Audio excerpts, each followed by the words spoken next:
እንግዲህ ከሰሞኑ ይህንን ቪዲዮ ያላየው ሰው አለ ብዬ አላምንም። በጣም በቃ እውነት ለመናገር በጣም ልቤን የነካ ቪዲዮ ነው ያየሁት። በቃ በጣም ስሜቴን የቆረቆረ ልቤን የነካ። እስቲ እንመልከተውና በዚህ ቪዲዮ ላይ ተመስርቼ አንተ በጣም በተለይ እንደ ክርስቲያን የምመክራችሁ ትልቅ ምክር አለ፣ በጣም ስለሚጠቅማችሁ ይህንን ቪዲዮ ሙሉን አዳምጡት። እስቲ ምን እንዳለ እንመልከተው። ሄሎ ማነ ቤት ኪራይ ባለቤት አልነገረችም? ቤት ኪራይ አንድ ወር ሳትከፍል ሁለተኛ ወር መጥቶብሃል። እየሞከርኩኝ ነው ትላለህ። እየሞከርኩኝ ነው።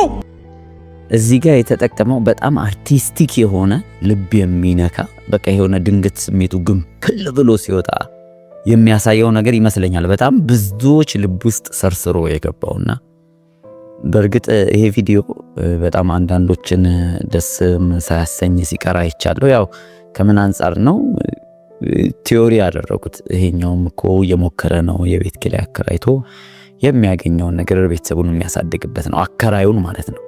ስለዚህ የተከራዩ እንባ ብቻ ሳይሆን አከራዩም ያስፈልገዋል፣ መክፈል ማትችል ከሆነ መውጣት ነው የሚል ሐሳብ ሲያንጸባርቁ ታይቷል። ግን እዚህ ቪዲዮ ላይ ዋናው ሐሳቡ ምንድነው? የአከራዩ መጥፎነት የተከራዩ ደግነትን ለማንጸባረቅ አይደለም። ምክንያቱም ሁለቱም የየራሳቸው መንገድ ላይ ስለሆኑ ማለት ነው። እዚህ ጋር ዋናው ሐሳብ አከራዩን በመጥፎ መግለጽ ሳይሆን በቃ ሰዎችንም ልብ የቆረቆረው ይሄ እየሞከርኩኝ ነው የሚለው እና ብዙ ሰው በቃ እስቲ እናዳምጠውና እንመለስ። ያንተን ቤት ኪራይ ልከፍል እየሞከርኩኝ ነው። የልጆች ትምህርት ቤት ልከፍል እየሞከርኩኝ ነው። የሚበሉት አጥተው እየሞከርኩኝ ባለቤት ለማውጣት ሰው አይደለ እንዴ? ይኸው ተመልከት። ይሄ ልጆች ጌም የሚጫወቱበት ልሸጥ እየሞከርኩኝ ነው። አስብ እንጂ ሁሉም ሰው እየሞከረ ነው በዚህ ሰዓት። እጁን አጣጥፎ የተቀመጠ ሰው አይደል እንዴ? ታገሰኝ በቃ እየሞከርኩኝ ነው።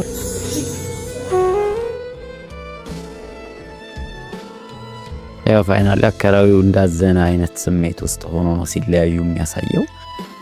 ግን በዚህ ውስጥ በጣም ልባችንን የሚነካና በጣም ለምን መነጋገር የሆነ ይሄ ቪዲዮ ብዬ እያሰብኩኝ ነው ይህንን ነገር ለእናንተ መስራት አስፈላጊ እንደሆነ የተሰማኝ። ምክንያቱም እንደ ክርስቲያን እንደዚህ አይነት መልእክት ያላቸው ቪዲዮዎች ላይ ስትመሰጡ ስሜታዊ ስትሆኑ አንድ ነገር መጠንቀቅ አለባችሁ።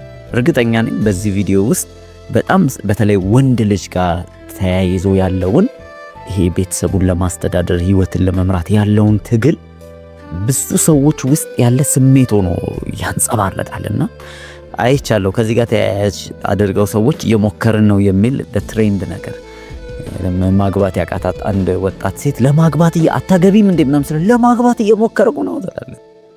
በቃ ልክ እንደዚህ በተለያየ በየራሱ ዳይሜንሽን ሰው እየሞከርኩኝ ነው የሚለውን የውስጥን ትግል አንጸባርቆ የሚያወጣ ስሜታቸውን የሚገልጽ ነገር ሆኖ ስላገኙት በጣም እያናፈሱት እየተቀባበሉት ነው ሰዎች። ግን እንደ ክርስቲያን በዚሁ ደግሞ ልክ እንዲህ አይነት ነገሮችን ስናይ እንዲያው ስሜታዊ ኢሞሽናል ሆነን ለእንደዚህ አይነት ነገር አግንነን ህይወትን አክብደነው በላያችን ላይ እንደ ቀንበር መጫን አስፈላጊ ነው ብዬም አላምንም። እኔ የምለው እንዲያውም አትሞክሩ ነው። ምክንያቱም ሰው የራሱ ሙከራ እንደ አንድ ክርስቲያን ምን ያህል ፌል ሊያደርግ እንደሚችል የምናውቅ ሰዎች ነን። የኛ ሩጫ ከሰማያዊ ገጸ በረከት እግዚአብሔር በሰጠን ጉልበት እያመሰገንን እግዚአብሔር የዕለት እንጀራችንን አዘጋጅቶልን የምንኖር ነን እንጂ እንደዚህ ለማጉረምረም ተመቻችተን የህይወትን ውድቀት ኑሮን እያጣደፍን እንደሌላው ሰው ነገሮችን እያጋንንን እያካበድን ክብደት በራሳችን ላይ መጨመር አለብን ብዬ አላምንም። ይሄን ነገር ስናገር ምናልባት በዚህ የህይወት ትኩሳት ውስጥ ያላችሁ ሰዎች የዚህን ሰው ምናምን አይታችሁ በቃ ልባችሁ ተነክቶ እኔ እንኳን አሁን የምለው ነገር ላተረዱኝና ሊያንበሳጫችሁ ይችላል። ግን እውነት ለመናገር መፍትሄ አይደለም። እንዲህ አይነት ቪዲዮዎች ላይ መመሰጣችሁና ስሜታዊ መሆናችሁ እኔም ሆኛለሁ፣ ፊል አድርጌዋለሁ። ግን መፍትሄ አይደለም፣ ምንም መፍትሄ አያመጣም። ከማዘንና ያላችሁበትን የህይወት ክብደት እያሰላሰላችሁ እንደገና ከመድቀቅ ውጪ የሚያበረታችሁ ሊፍት የሚያረጋችሁ ሐሳብ እዚህ ውስጥ የለም። ይልቁንስ በእግዚአብሔር ላይ ያላችሁን ተስፋ ነገ የመለወጥ የመጨመር የማደግ ኑሮን የማሸነፍ ህይወትን የመግዛት ማንነታችሁን ግን እያጣችሁት ትሄዳላችሁ። ይሄ እምነትን የሚፈጥር አይደለም። ይልቁንስ ያላችሁበትን ነገር ልክ እንደ ማንጎራጎሪያ ቅኔ ያንጎራጎረ ለስለስ ባለ አንደበት እንድትቀበሉት ያደርጋል ያላችሁበትን ውድቀት። በተለይ እንደ አንድ ኢትዮጵያዊ ኢትዮጵያ ውስጥ የሚኖር ሰው በተለይ ወንድ ስትሆኑ ደግሞ ያለውን ኃላፊነት የሚጠበቅባችሁን ከማህበረሰቡ፣ ከቤተሰብ፣ ከአካባቢያችሁ የሚጠበቀውን መወጣት አቅቶት መወጣት ያልቻለ ሰው ስሜትን የሚፈጥር አይነት ነገር ነውና ኢትዮጵያ ውስጥ እስካለን ድረስ በእንደዚህ አይነት የኑሮ ትግል ውስጥ መፈተን ግድ ነው፣ በጣም ግድ ነው። ደግሞ በዛ ውስጥ የምታዳብሩት ትልቅ ነገር አለ እና በዚህ ውስጥ እያለፋችሁ ያላችሁ እየሞከራችሁ ያላችሁ ሰዎች እኔ ደግሞ ዛሬ ከክርስቲያን ፐርስፔክቲቭ እንደ መጽሐፍ ቅዱስ ወሳኝ የሆኑ ነጥቦችን ልነግራችሁና በህይወታችሁ ላይ ግን መፍትሄ የሚሆኑ ምንም ጥቅም አልባ መዝናኛ ወይም ልባችሁ ውስጥ ያለውን ጩኸት ዝም ብሎ የሚያንጎራጉር ሳይሆን መፍትሄ ምንድነው ከዚህ በኋላ ማድረግ ያለው የሚለውን የሚሰራ የሚጠቅማችሁ እኔንም በህይወቴ ላይ የጠቀመ ብዙዎችን ይኸው እስከዛሬ ድረስ በዘመናት ሁሉ ሲጠቅም የነበረ አንድ እውነት ላንጸባርቅላችሁ ፈልጋለሁ። ስለዚህ ይህንን እንደ አንድ ሰው በህይወት ትግል ውስጥ እንዳለ ነገር ግን ያንን ትግል ለማሸነፍ ተስፋ እንዳለው ሰው ሆናችሁ እንድትሰሙኝ ከዛ ደግሞ ምን ማድረግ እንዳለባችሁ እንድታውቁ ፈልጋለሁ። እነዚህ 5 ነጥቦች ነው የምነግራችሁ። በህይወት ላይ አሸናፊ የሚያደርጋችሁ ሙከራ ብቻ ሳይሆን ደግሞ ድልን የሚያቀናጃችሁ መንገዶች ናቸው። በተለይ በዚህ በስራ ዓለም ውስጥ በቢዝነስ ዓለም ውስጥ በምናምን ውስጥ ህይወትን ለመኖር በዚህ ምድር ላይ የሚያስፈልጋችሁ ነገር በምታረጉበት ወቅት እነዚህን 5 መርሆች ብትከተሉ በእውነት ነው የምላችሁ ህይወትን አሸንፋችኋታል። ከእናንተ ጋር ያለው ታላቅ ኃያል አምላክ ስለሆነ የመጀመሪያው መጽሐፍ ቅዱስ በግልጽ የሚናገረው ጌታችን ኢየሱስ ክርስቶስ በተለይ ወንዶች ይህንን በደንብ ስሙ። የምትሞክሩት ነገር የምትታገሉት ነገር ሳይሆን የምትለቁት የምትጥሉት ነገር ነው መሆን ያለበት። ስለምትበሉት፣ ስለምትጠጡት፣ ስለምትለብሱት፣ ስለ ቤት ኪራይ፣ ስለ ልጆቻችሁ እነዚህን ሁሉ እናንተ ተሸክማችሁ እንድትሮጡ እግዚአብሔር አይፈልግም። እሰይ እንግዲህ ምን ልትለን ነው ደግሞ ልትሉ ትችላላችሁ። መጽሐፍ ቅዱስ ጌታ ኢየሱስ ክርስቶስ ራሱ ፐርፐዝሊ ሆን ብሎ የተናገረው ንግግር አለ። ይህንን ንግግር በማቴዎስ ወንጌል ምዕራፍ 6 ላይ ታገኙታላችሁ። በቀጥታ ከተናገራቸው ንግግሮች መሃል ስለምትበሉት፣ ስለምትጠጡት፣ ስለምትለብሱት ምን አትበሉ፣ አትጨነቁ አላችሁ። እየሞከርኩ ነው ምናምን በጭንቀት ያን ነገር ለማድረግ ዕቃ እስከ መሸጥ የሚያደርሰን ነገር አይደለም። እንዲህ ስል በጣም ሊያበሳጭ ይችላል፣ ግን የእግዚአብሔር ቃል ነው። ክርስቶስ ነው ይሄንን ያለው። ስለምትበሉት፣ ስለምትጠጡት፣ ስለምትለብሱት ምን አትበሉ፣ አትጨነቁ። በህይወት ከባድ ነገር ገጥሟችሁ ዕቃ አትሸጡም እያልኩኝ አለም እስከ መሸጥ ብዙ የሚያስጨንቅ ሰው ብድር ፊት እስከ መዞር የሚያደርስ ብዙ ነገሮች ያጋጥማል። ግን ትልቁ ጥያቄ እናንተ ተጨንቃችሁ ምን ታመጣላችሁ? ለዛ ነው ኢየሱስ አትጨነቁ ያለው። በጣም የሚገርመው ይሄንን ቃል ብዙ ሰዎች ብሎ ከመጽሐፍ ቅዱስ ለመሙላት እንደተጻፈ እንጂ በህይወታቸው ላይ ተግብረውት የሚፈጸም ነገር እንዳለ አያስተውሉ። እና እግዚአብሔር ቀጥሎ ሲናገር ኢየሱስ ክርስቶስ ምንድን ያለው? እስቲ የምድርን አበቦች ተመልከቱ፣ የሰማይን ወፎች ተመልከቱ። አንድም ቀን ሳይዘሩ ሳያጭዱ የሰማዩ አባታችሁ የእናንተ አባት ይመግባቸዋል። የምድርን አበቦች ተመልከቱ፣ አይፈትሉም፣ ምን አይሉም፣ ግን አሁንም የሰማይ አባታችን እነዚህን ዛሬ ተይተው ነገ የሚደርቁትን ያለብሳል አለ። ታዲያ እናንተ እምነት የጎደላችሁ ነው ያለው። ቀጥሎ እምነት ስለጎደላችሁ ነው እንጂ እግዚአብሔር ስለ እናንተ ልብስ አያሳስበውም። የተከተላችሁት ጌታዬ ብላችሁ የተቀበላችሁት ስለ ኑሯችሁ ህይወትን የሰጠ አለ ሲናገር፣ ነፍስን የሰጠ ሰው ምግብ መስጠት ያቀተዋል አምላካችሁ? ቆዳን ያለበሳችሁ ልብስ ማልበስ ያቀተዋል? ቆዳ እኮ አይገዛም አይሸመትም እኮ። ሄዳችሁ እኮ ቡቲክ ምናምን እኮ አትገዙትም። ይሄን የመሰለ ቆዳ እግዚአብሔር እንዲሁ ሳንለፋበት ሳንጨነቅ ሳንሞክር አይደል እንዴ ሰጠን? ታዲያ እንዴት ነው ለልብስ የምትጨነቁት እያለ ነው። ስለዚህ እናንተ እምነት የጎደላችሁ ብሎ ተናገረ። ስለዚህ በሰዎች ላይ አልፈርድም። በተለይ ወንዶች ስትሆኑ ቤቱን የምታስተዳድሩ የምትመሩ ከሆናችሁ ይህንን እውነት በቃ በህይወታችሁ ላይ እንደ መርህ ያዙት። በህይወቴ ላይ አንዳች ስለምበላው ስለምጠጣው አልጨነቅም። ከኔ በላይ የሆነ እኔን የሚያስተዳድር እግዚአብሔር አለ። ስለምበላው፣ ስለምጠጣው፣ ስለምለብሰው፣ ስለሚያስፈልገኝ ነገር ሁሉ የሚጠነቀቅልኝ እርሱ። በቃ እንደዚህ ነው ማመን ያለባችሁ። አይኑ ዊርድ ይመስላል፣ ግን መንፈሳዊ ነገር እንደዚህ ነው። እምነት የሚባለው ነገር እንደዚህ ነው እንጂ የማንም የዓለምን መንጎራጉር እየሰማችሁ እንድትንከራተቱ አይደለም። ቀጥሎ ግን ምን አለ? አትጨነቁ ሲል ምንም የሚያሳስባችሁ ነገር አይኑር እያለ አንድ ግን ልታስቡት የሚገባ ነገር አለ። እናንተ ግን አለ አስቀድማችሁ የእግዚአብሔርን መንግሥትና ጽድቁን ፈልጉ፣ ሌላው ሁሉ ምን ይላል? ይጨመርላችኋል። ሰማችሁ? ስለዚህ ዝም ብሎ አለመጨነቅ ምናምን ሳይሆን መርህ ውስጥ የሚካተተው አስቀድመን ሊያሳስበን ልናስበው የሚገባ ነገር አለ። የዚህ ዓለም ሐሳብ አይደለም። እሱ መንፈሳዊ ዓለም ላይ ያለውን የእግዚአብሔርን አቅራቦት እንዳታፈሩ ያደርጋቸዋል። የዚህ ዓለም ሐሳብ ይወጥረዋልና ፍሬ እንዳያፈራ ያደርገዋል። እሾሃማ መሬት ላይ እንደመተከል ነው አለ። ማሰብ ያለብን የእግዚአብሔርን መንግሥትና ጽድቁን ነው። እሱን ካስቀደማችሁ ምን ማለት ነው? የእግዚአብሔርን ጉዳይ እናንተ ተሸክማችሁ የምታስቀድሙ ከሆነ እግዚአብሔር የእናንተን ጉዳይ ደግሞ የሚያስፈልጋችሁን ሌላ ሁሉ አሕዛብ ሁሉ ይሄንን ይፈልጋሉ አለ። እሱን እግዚአብሔር ለእናንተ ይጨምርላችኋል። ይሄ ሁሉ ይጨምርላችኋል አለ። በጌታ ፍቅር ነው የምጠይቃችሁ። በዚህ በንጹህ ልብ ሆናችሁ አማራጭ ስለሌላችሁ፣ አሁን አማራጭ እንዳለው ሰው አትሁኑ። ይህን ስትሰሙ አማራጫችን ሌላ አይደለም። በጌታ ከሆናችሁ በእግዚአብሔር አቅራቦት ላይ የተደገፍን ቅዱሳኖች ነን። አማራጭ እንደሌለው ሰው ቁጭ ብላችሁ ማቴዎስ ምዕራፍ 6 የሚለውን እንደገና አንብቡት። ከቁጥር 30 ጀምሮ ያለው እስከ መጨረሻው። አትጨነቁ፣ ለቀኑ ክፋቱ ይበቃዋል። እናንተ ስለ እግዚአብሔር መንግሥት ጽድቅ አስቡ፣ ሌላው ይጨመራል ያለውን ይሄ ነገር ደማችሁ ውስጥ ገብቶ እስክታምኑት ድረስ ምን ነው ስትባሉ አረ ምንም እግዚአብሔር ሁሉን አዘጋጅቷል በሚል ሜንታሊቲ እስክትመላለሱ እምነት ራሳችሁ ላይ አዳሩ። አንደኛው ነጥቤ ነው። አትጨነቁ፣ በእግዚአብሔር ላይ ጣሉት፣ እርሱ ስለ እናንተ ያስባልና። አትጨነቁ ያለው በምክንያት ነው። ትልቁ ነገር ነው። ሁለተኛው ነጥብ በተለይ ወንዶች አሁን በደንብ ስሙኝ። ኃላፊነቱ ትልቁ እናንተ ላይ ስለሆነ በአቅራቦት ዙሪያ ቤተሰብን ስትመሩ ወደፊት ትልልቅ ነገሮችን ስታሉ።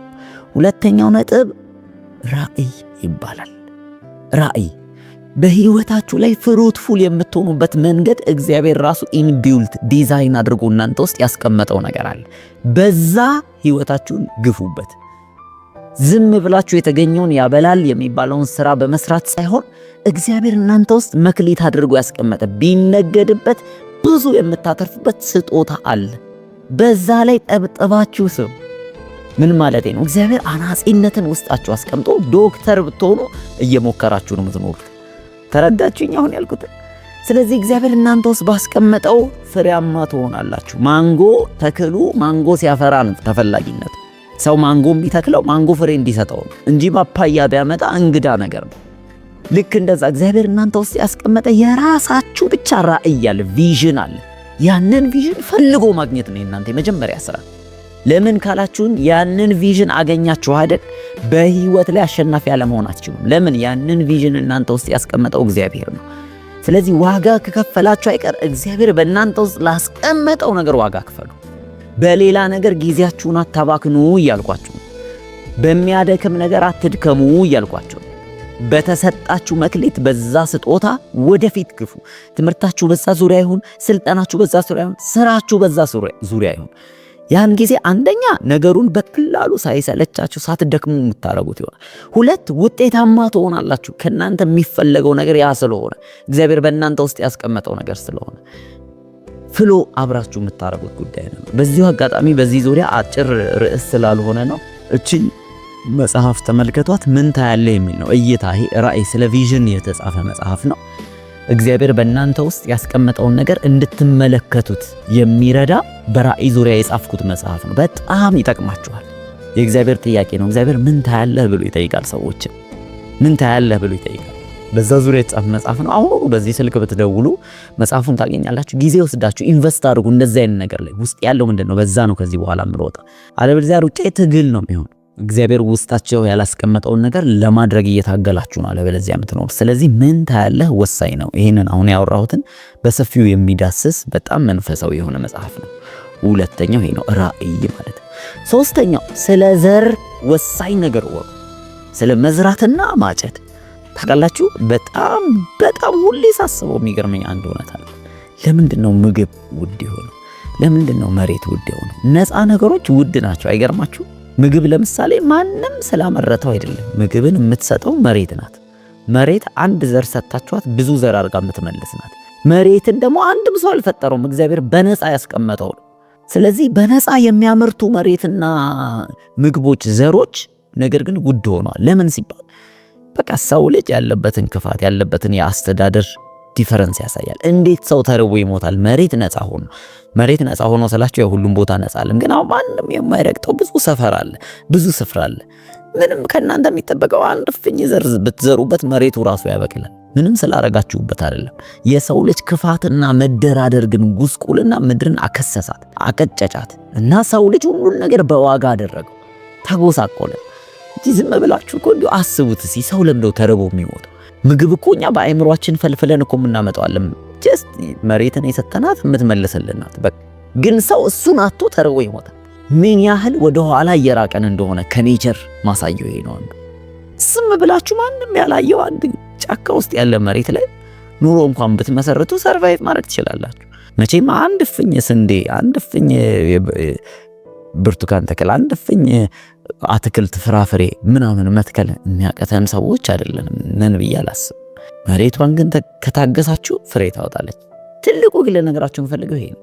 እግዚአብሔር እነዚህ ነገሮች ፍሪ ያደረገው መሬት እስከዛሬ የምትሰጠው እግዚአብሔር በኖህ ዘመን በተናገረው ንግግር ምክንያት ነው። በምድር ዘመን አለ። ምድር ዘመን ማለት እኛ ይሄ ምድር ባለችበት በምድር ኢንድ ታይምስ እስከሚሆን ድረስ ማለት ነው።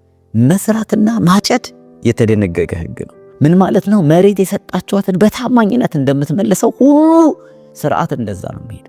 ስለዚህ ወንድ ከሆናችሁ ቤተሰብ አስተዳዳሪ ከሆናችሁ ህይወትን ማሸነፍ ከፈለጋችሁ በመዝራት እና በማጨድ እመኑ። ገበሬ ሁኑ እያልኩኝ ያለው የህይወት ገበሬ ሁኑ። በንግግራችሁ ዝሩ ታጭዳላችሁ። በመልካምነት ዝሩ ታጭዳላችሁ። በጎነት በማድረግ ዝሩ ታጭዳላችሁ። በገንዘባችሁ በእግዚአብሔር ስራ ላይ ዝሩ። በእግዚአብሔር ነገር ላይ ዝሩ። በመንፈሳዊ ነገር ላይ ዝሩ። በሚያስፈልጋቸው ለድሆች ገንዘባችሁን በመስጣት ዝሩ። እመኑኝ ታጭዳላችሁ። ህግ ስለሆነ አይቀየርም። በሰው ክፋት በተንኮል አይቀየርም። የምታደርጉት ከሆነ ታገኛላችሁ። የመዝራትና የማጨድ ህግ። በለቅሶ ዘርን ዘሩ፣ በደስታ ግን አጨዱ፣ መከሩን ሰበሰቡ ይላሉ። ስለዚህ ትልቁ እንደ አንድ ኢትዮጵያዊ በተለይ የምንዘናጋው ነገር ስለሌለኝ ነው የማልሰጠው የሚል አመለካከት አለን። እንዲያውም መስጠት ያለበት የሌለው ሰው ነው። ከሌላችሁ ትንሿን ስጡ፣ ያላችሁ ይበዛላችኋል። መጽሐፍ ቅዱስ የሚለው ለሌለው ያው ያለው ይወሰድበታል። መጽሐፍ ቅዱስ ነው የሚለው።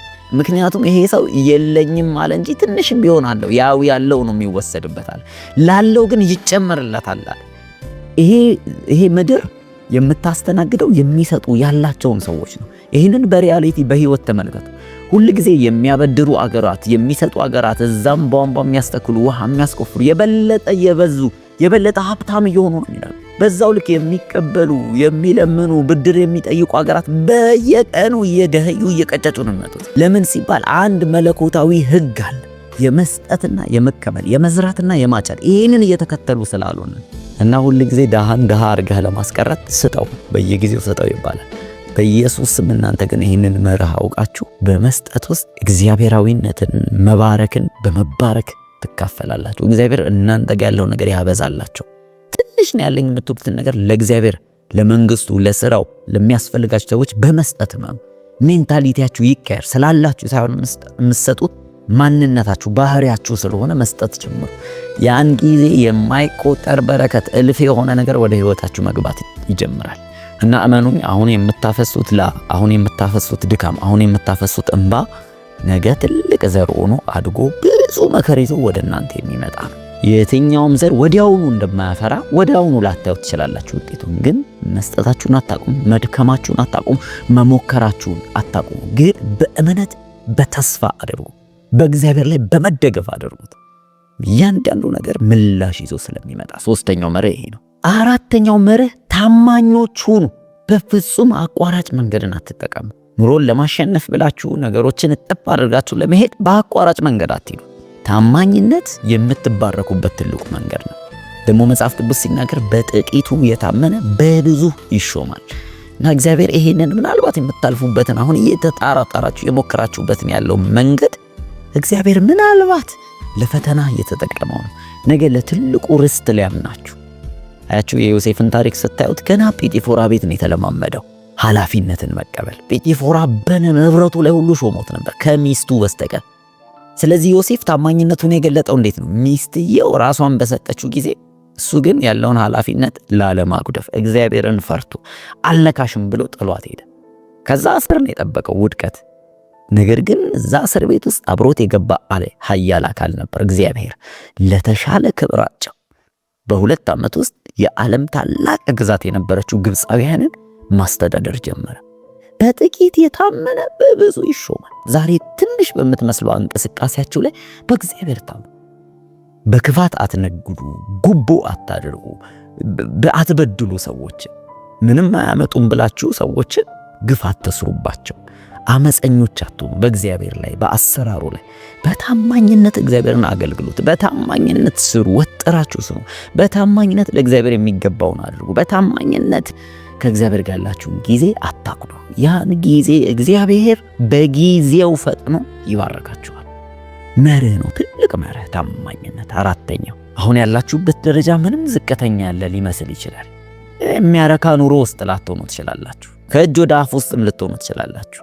ነገ ግን በጥቂት የተጀመረው ይሄ ሩጫ ትልቅ ይሆናል። እመኑ።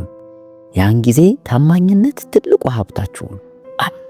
አምስተኛው ወሳኝ ቁልፍ መጨረሻ ላይ ያስቀረውት ይሄ ጸልዩ። እያንዳንዱ ነገር በዚህ ምድር ላይ ያለው በብርቱ ሰልፍ የተሞላ ነው። ሰልፍን የምታሸንፉበት መንገድ በጉልበት ነው፣ በመንበርከክ። እንደ አንድ ክርስቲያን እኛ እንደ አሕዛቦች ምንሮጥ አይደለም። የኛ ትግል መንፈሳዊ ዓለም ላይ ያለ ነው። ስለዚህ እናንተ እንዳትባረኩ፣ ጥሳችሁ እንዳታልፉ፣ ነገራችሁ እንዳይለወጥ ሁል ጊዜ የሚታገል ገደብ የሚያስቀምጥ አካል አለ። ምክንያቱም የእናንተ መባረክ፣ የእናንተ መለወጥ ለእግዚአብሔር መንግሥት ሥራ ትልቅ አስተዋጽኦ አለው። በታማኝነት ስትቀጥሉ ሰይጣን ያንን ፍላጎት አያሳይም። የአመፀኞችን ገንዘብ ነው የምትናጠቁት። ከክፉ መንጋጋ የምታስመልጡት ነገር አለ። የእግዚአብሔርን ሥራ የምታስቀጥሉ ሰዎች ናችሁ። ስለዚህ ጸሎት መንፈሳዊ ትግላችሁ እንድታሸንፉ የሚያደርግ ነገር ነው። እያንዳንዱ ነገር በአይን የሚታየው ሁሉ ትክክል ነው ማለት አለ። ሎጥ ትዝ ይላችኋል። ከአብርሃም በተለይ ጊዜ አይኑን ቀና አድርጎ እንደ እግዚአብሔር ገነት የሆነችውን አረንጓዴ ለምለም ምድሯን አይቶ ላጥ ብሎ ሄደ። ውሃ አገኛለሁ፣ ሳር አገኛለሁ። ግን ከዛ ምድር ጀርባ ያለውን መንፈሳዊ ክፋት መመልከት አልቻለም። ስለዚህ አይኖቻችሁ መንፈሳዊ እይታ እንድታዩ፣ እግዚአብሔር የተናገረውን እግዚአብሔር ያቀደውን እቅድ ማየት እንድትችሉ ትልቁ ኃያል ቁልፍ ምንድነው ካላችሁ ጸሎት ነው። ስለዚህ ወደፊት መግፋት ያለባችሁ አንዱ በጸሎትም ነው። መንፈሳዊ ትግል አድርጋችሁ የምታሸንፉት ይሄንን ህይወት። ስለዚህ ሞክሩ። ጥሩ የምትሞክሩት ግን በጸሎት ድጋፍ መሆን አለበት። በጸሎት ብርታት መሆን አለበት። በጉልበታችሁ መሆን አለበት። በማንጎራጎር ፈላጊዎች በመሆን አለም ሰው ከሚል ውጪ ምንም አያዋጣላችሁ። በተረፈ ስትወድቁ ወይኔ እንትና እኮ እንዲሆነ ብሎ መነጋገሪያ ርዕስ ነው የሚያደርጋችሁ። ወደ እግዚአብሔር ግን የተደረገ ልመና፣ ወደ እግዚአብሔር ግን የተጮኸ ጩኸት አይደለም። ድጋፍ ይልክላችኋል፣ ብርታት ይልክላችኋል፣ ጉልበት ይለቀቅላችኋል፣ አቅም ይለቀቅላችኋል፣ ሰዎች ይለቀቃሉ፣ የሚያስፈልጋችሁ ወጪ ይለቀቅ፣ ፋይናንስ ኢኮኖሚካሊ ብርቱ ያደርጋችኋል። በእግዚአብሔር ላይ መደገፍ ማለት መጸለይ ነው። መጽሐፍ ቅዱስ እንደት ይላል? የእግዚአብሔር በረከት ባለጠጋ ታደርጋለች ይልና ሐዘንም በሷ ዘንድ አይጨምርባትም ይላል። ስለዚህ ያ በረከት ከእግዚአብሔር ዘንድ ይምጣ። ከዛ ውጪ እመኑ፣ ሰራተኞች በከንቱ ይደክማሉ እግዚአብሔር ቤትን ካልሰራ። ጠባቂ በከንቱ ይደክማል እግዚአብሔር ቤትን ካልጠበቀ፣ ከተማን ካልጠበቀ። ስለዚህ ነገራችሁ ከእናንተ ይልቅ በእግዚአብሔር እጅ ነው የሚያምረው። ለዛ ነው እኔ እየሞከርኩ ነው በሚለው እያብሰለሰላችሁ መቆየት ሳይሆን እግዚአብሔር ከኔ ጋር ነው፣ አልፈራም፣ ሰው ምን ያደርገኛል፣ ኃይልን በሚሰጠኝ በክርስቶስ ሁሉን ማድረግ እችላለሁ። እነዚህ የእናንተ አዋጆች፣ መፈክሮች መሆን አለባቸው። ለጠፋቸው በየቀኑ ተናገሯቸው፣ ታሸንፋላችሁ። ይህንን ላበረታችሁ ፈልጌ ነው የመጣሁት። ከዛ ባለፈ ግን ብዙ ያልነገርኳችሁ ነገር አለ። ለምሳሌ ጊዜን ማወቅ፣ ትጋት ትልቅ ቁልፍ። አንዱ ትልቅ ቁልፍ ስንፍና አይደለም፣ ትጋት ነው። በዚህ ዙሪያ አንድ መጽሐፍ አለ፣ እሱንም ላስተዋውቃችሁ። ታካች ሰው ይባላል። ይሄ መጽሐፍ በጣም ወሳኝ፣ በተለይ እንዴት በዘመናችን ያለ ክርስትና ያለንበትን ስንፍና ነቅሎ ከኛ ውስጥ የሚያወጣና በትጋት የእግዚአብሔርን መንገድ እንድንከተል የሚረዳ መጽሐፍ ነው። እነዚህን ሁለቱ መጽሐፎች በዚህ ስልክ ቁጥር ደውሉ፣ ለእናንተ ባላችሁበት ሰዎች እንዲያደርሱ ማድረግ እችላለሁ።